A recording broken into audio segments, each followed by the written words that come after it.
This channel does not promote any violent, harmful, or illegal activities. All content provided by this channel is meant for an educational purpose only. BDO অফিসে এত হম্বিতম্বি করলেন, সবটা ছবিতে পরিষ্কার, তারপরেও বিধায়কের একটুও অনুশোচনা নেই। তিনি এবার পাল্টা প্রশ্ন করছেন যে তার অন্যায় কোথায়। হ্যাঁ, তার প্রশ্ন পাল্টা। এখানেই শেষ নয়, মানুষের স্বার্থের দোহাই দিয়ে ফের একই কাজ করার হুঁশিয়ারিও দিয়েছেন মনিরুল। বিজেপির জন্যই তো এইসব বলা হচ্ছে, বিজেপির উংলি হুলেনেই তো এগুলো হচ্ছে। বিজেপির উপরে যে বিজেপি কস্ট কে কস্ট দিয়েই বিট করো with Great Eastern trading companies cost to cost offer. Cost to cost মানে সমস্ত টপ ব্র্যান্ডের TV, fridge, AC, washing machine একদম কস্ট প্রাইসে, সাথে 0% ডাউন পেমেন্ট, 2 ইএমআইস অফ আর 36 মান্থস ইএমআই। সিরিয়াসলি? হ্যাঁ, সঙ্গে 26,000 টাকা অবধি ক্যাশব্যাকও। রিপাবলিক ডে শপিং এর পারফেক্ট টাইম এটাই boss. Great Eastern, we serve you the best. এটা কিসের জন্য করলো, কোন আইনে করলো আমিও তার আইনের মাধ্যমে জবাব দেবো। প্রশাসন কি আপনার সাথে কোনো যোগাযোগ করার চেষ্টা করেছে? দেখুন, প্রশাসনের ব্যাপার প্রশাসনের দেখছে, আমার ওটা দেখার নেই। আর বিজেপির এই ধরনের ভণ্ডামুর জবাব আমার কাছেও নাই। প্রশাসনের তরফ থেকে কিছু বলা হয়েছে আপনাকে? কি বলা হয়? কোনো কিছু কি বলবে? আমার অন্যায়টাই কোথায়? আমি মানুষের স্বার্থে যদি এই ভুল আমাকে বারবার করতে হয় তবুও করব, কারণ মানুষের স্বার্থে। মানুষের পরিষেবা দিবে না আর এমএলএ এরকম করেছে, আর এইসব ফিল্ডে কাজ করো। আপনারা শুনলেন তার বক্তব্য। দমা তো দূরের কথা, বরং অনুশোচনার কিছু লেশমাত্রই তার নেই। তিনি বলছেন তার অন্যায় কোথায়। বিডিও অফিসে এত হম্বিতম্বি, যে ছবিগুলো আপনাদেরকে আমরা দেখালাম, যে ছবিগুলো বারবার করে দেখিয়েছি, কিন্তু তারপরেও তার কোনো অনুশোচনা বোধ নি। শোনাবো তারপরেও তিনি কি বললেন। বিজেপির জন্যই তো এইসব বলা হচ্ছে, বিজেপির উংলি হুলেনেই তো এগুলো হচ্ছে। বিজেপির উপরে যে বিজেপি এফআইআরটা কিসের জন্য করলো, কোন আইনে করলো আমিও তার আইনের মাধ্যমে জবাব দেবো। প্রশাসন কি আপনার সাথে কোনো যোগাযোগ করার চেষ্টা করেছে? দেখুন, প্রশাসনের ব্যাপার প্রশাসনের দেখছে, আমার ওটা দেখার নেই। আর বিজেপির এই ধরনের ভণ্ডামুর জবাব আমার কাছেও নাই। প্রশাসনের তরফ থেকে কিছু বলা হয়েছে আপনাকে? কি বলা হয়? কোনো কিছু কি বলবে? আমার অন্যায়টাই কোথায়? আমি মানুষের স্বার্থে যদি এই ভুল আমাকে বারবার করতে হয় তবুও করব, কারণ মানুষের স্বার্থে। মানুষের পরিষেবা দিবে না আর এমএলএ এরকম করেছে, আর এইসব ফিল্ডে কাজ করো।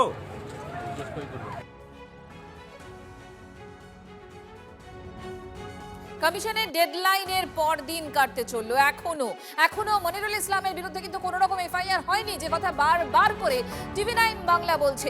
এফআইআর এখনো পর্যন্ত হলো না। ফারাক্কায় বিডিও অফিসে তাণ্ডব চালালেন তিনি। কমিশনকে বেলাগাম হুঁশিয়ারির পর বৃহস্পতিবার বিকেল 5টার মধ্যে যেখানে এফআইআর করার নির্দেশ দেওয়া হয়েছিল, তারপরেও কোনো এফআইআর নয়।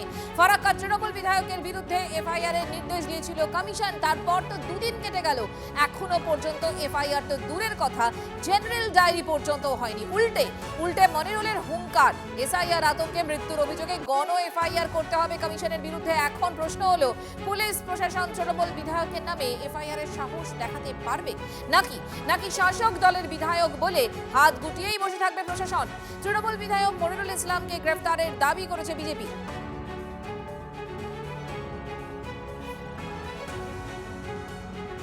আপনাদের বারবার করে মনে করাচ্ছি আমরা 14 তারিখ ঠিক কি ঘটনা ঘটেছিল।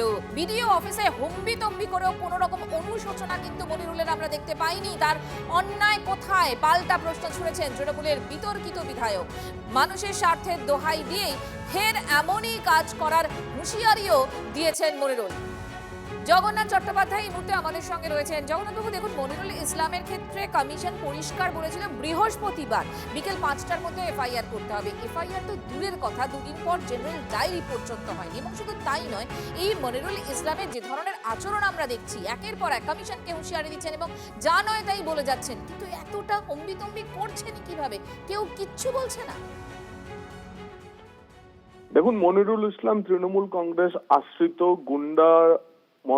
গুন্ডা প্রকৃতির নেতা। তো তার আচরণ, তার হুমকি, তার ধমকি, এটা তৃণমূলী সংস্কৃতিতে স্বাভাবিক। মানুষ এর থেকেই পরিত্রাণ চাইছে। আমার কাছে সেটার মধ্যে কোনো অস্বাভাবিকত্ব নেই। তৃণমূলী নেতা, গুন্ডা প্রকৃতির নেতা, ওনারা এটাই করেন। সে মনিরুলই হোক, ভীমরুলই হোক, হুমায়ুনই হোক, যাই হোক, আর বাবরই হোক। কিন্তু আমার কাছে অতি আশ্চর্যের বিষয় যেটা লাগছে সেটা হচ্ছে জেলা নির্বাচনী আধিকারিক ওই বিধানসভার ইআরও বিডিও মানে ইআরওর কাজ করছেন। তারা এই অংশটুকু, এই এসআইআর এর কাজে ভারতের নির্বাচন কমিশনের অধীনে কাজ করছেন। এসআইআর নিয়ে সুপ্রিম কোর্টে এখানকার শাসক দল মামলা করলেও তাতে কোনো স্থগিতাদেশ নেই। সুষ্ঠুভাবে এসআইআর প্রক্রিয়া শেষ করতেই সুপ্রিম কোর্ট নির্দেশ দিয়েছেন। এমত অবস্থায় যে কাজ সুপ্রিম কোর্টের তদারকিতে নির্বাচন কমিশনের এ সংক্রান্ত অসীম ক্ষমতার বলে এখানকার নির্বাচনী আধিকারিকরা করছেন, তাতে নির্বাচন কমিশনের নির্দিষ্ট গাইডলাইন বা ধরুন নির্দেশিকার পরেতেও এফআইআর যা হলো না, তাতে যা ফল বা যেদিকে যাচ্ছে, এবার ভুরি ভুরি এফআইআর কিন্তু পশ্চিমবঙ্গের এই নির্বাচনী আধিকারিকদের জগন্নাথ বাবু, অনেক ধন্যবাদ আপনাকে।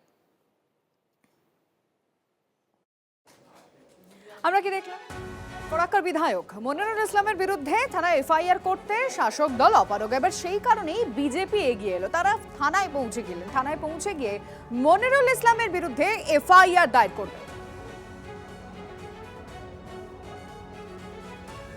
বেশি কিছু বললে ধর ভাইরাল হয়ে যাবে নাকি? চিন্তা করার কিছু নেই। মনিরুল ইসলাম যখন আছে কোন লোককে চিন্তা করার নাই।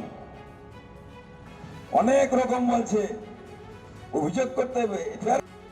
ভারতীয় জনতা পার্টি কোনো সময় ভয় করে রাজনীতি করে না।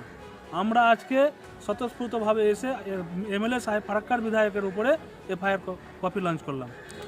কি ভয় পাচ্ছেন? অবশ্যই শাসক দলের বিধায়ক এবং তারা যেভাবে গুন্ডাগার্দিতে নেমে এসেছে, গুন্ডাগার্দি করে বেড়াচ্ছে তাদের উপর থেকে নিচে পর্যন্ত, তারই কারণে হয়তো ভয় পাচ্ছেন তারা, কিন্তু আমরা তো ভয় করে রাজনীতি করি না।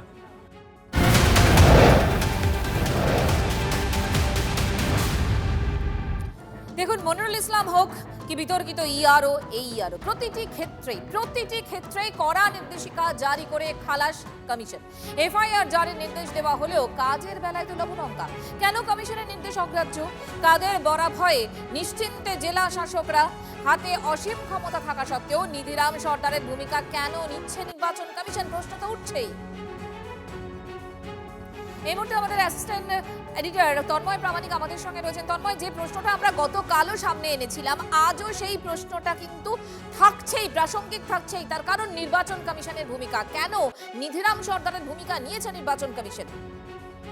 নির্বাচন কমিশন নিধিরাম সর্দারের ভূমিকা নিয়েছে সেটা দেখতেই পাওয়া যাচ্ছে। কারণ নির্বাচন কমিশন আজ থেকে প্রায় এক মাস আগে একাধিক জেলা শাসকের নির্দেশ দিয়েছিল। সেখানে সেটা ময়না যেমন রয়েছে, পূর্ব মেদিনীপুর, দক্ষিণ চব্বিশ পরগনা আছে, অন্যান্য জেলা রয়েছে, যে সেখানে কোনো বিএলও বা ইআরওর বিরুদ্ধে এফআইআর করার জন্য কেউ মানেনি, কোনো জেলা প্রশাসন এই কাজ করেন।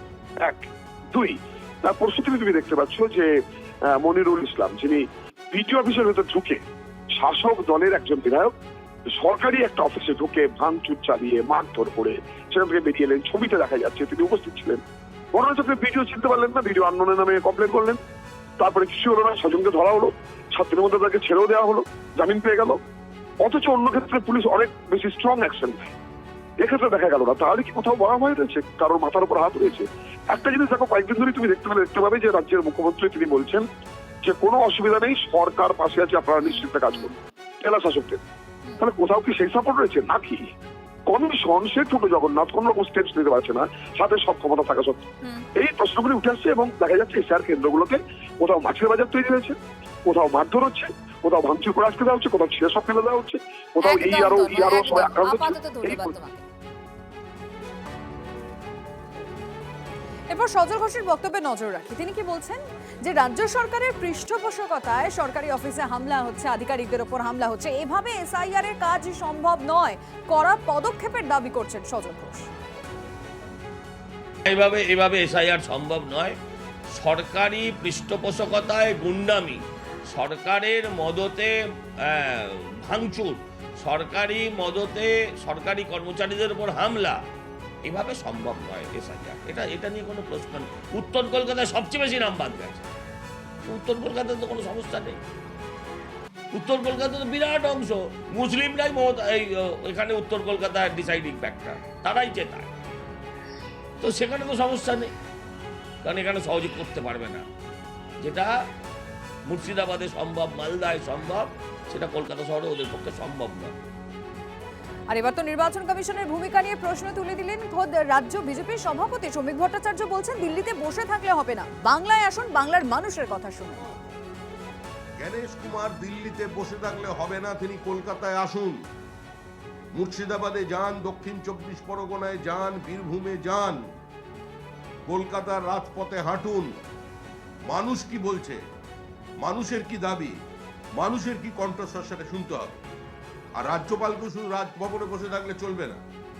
পশ্চিমবঙ্গে এখন সাংবিধানিক সংকট নয়, সাংবিধানিক ব্যবস্থাটা ভেঙে গেছে। আর সাংবিধানিক ব্যবস্থা যখন ভেঙে যায়, যখন সুপ্রিম কোর্টও বলছে এখানে সংবিধান এখন প্রশ্ন চিহ্নের মুখে, যে ভাষায় কালকে সুপ্রিম কোর্ট পুরো পরিস্থিতির ব্যাখ্যা করেছে, তারপরে রাজ্যপাল রাজভবনের মধ্যে তাকে আবদ্ধ থাকলে চলবে না, তাকে বেরোতে হবে রাস্তায়।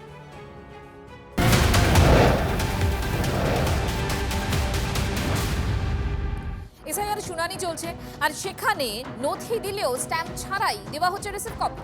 শিলমোহর না থাকায় ক্ষোভ কাটোয়ার বাগমুড়া গ্রামে। উত্তর নেই এই আরও অভিযোগ ক্ষুব্ধ ভোটারদের। বিষয়টি খোঁজ নিয়ে পদক্ষেপের আশ্বাস দিয়েছেন এসডিও, কিন্তু কেন স্ট্যাম্প ছাড়াই এভাবে রিসিপ্ট দেওয়া হচ্ছে? কৌশিক আমাদের সঙ্গে রয়েছেন, আমাদের প্রতিনিধি কৌশিক, কোনো উত্তর পেলে? দেখো, যেটা জানা গেছে যে আজকে কাটোয়া 1 নম্বর বিডিও দপ্তর, সেখানে আজকে শুনানি হচ্ছিল। শুনানির জন্য 71 নম্বর বুথের বাগমুড়া গ্রামের এখানে প্রায় প্রচুর ভোটারদের ডাকা হয়েছিল, কিন্তু তাদের যেটা অভিযোগ যে এখানে রিসিপ্ট কপি দেওয়া হচ্ছে তাদের শুনানির পরে, কিন্তু সেই রিসিপ্ট কপিতে কোনো সরকারি শিলমোহর দেওয়া হচ্ছে না। মূলত ভোটাররা কিন্তু এটাই অভিযোগ করছে, এবং যেটা জানা গেছে বিএলও যেটা জানিয়েছে যে শিলমোহর এখনো পর্যন্ত পৌঁছায়নি, অথচ তার পাশেই যেখানে শুনানি হচ্ছে সেখানে কিন্তু দেওয়া হচ্ছে, অথচ এই 71 নম্বর বুথে শিলমোহর দেওয়া হচ্ছে না। এই বিষয়ে কিন্তু ভোটাররা ক্ষোভ দেখিয়েছে, যদিও মহকুমা শাসক দেখা হয়েছে যে শিলমোহর দেওয়ার কথা, কিন্তু কেন দেওয়া হচ্ছে না তিনি বিষয়টা খোঁজ নেবেন। ধন্যবাদ কৌশিক। আমার অভিযোগ, আমি এখানে হিয়ারিংয়ে এসেছি, আমার নোটিশ জমা দিয়েছি, আমি যে হিয়ারিংয়ে এসেছি ওরা কোনো স্ট্যাম্প দেয়নি, তাহলে এর প্রমাণ কোথায় পাবো যে আমি এসেছিলাম? এরা যদি আমার পেপারটা ডাস্টবিনে ফেলে দেয়, আমার তো একটা প্রমাণপত্র দরকার যে আমি এসছি, হিয়ারিং ডেটে জমা ছিলাম। তো আমরা বাইরে থাকি, আমাদের তো প্রত্যেকদিন হয়রানি করাটা ঠিক হচ্ছে না। সিল ছাড়া সবাইকে একই সিগনেচার, এই তো দেখেন এইটা সিগনেচার, এটা কি প্রমাণ পাবো যে আমি সিগনেচার করেছে, আমি জমা ছিলাম এখানে?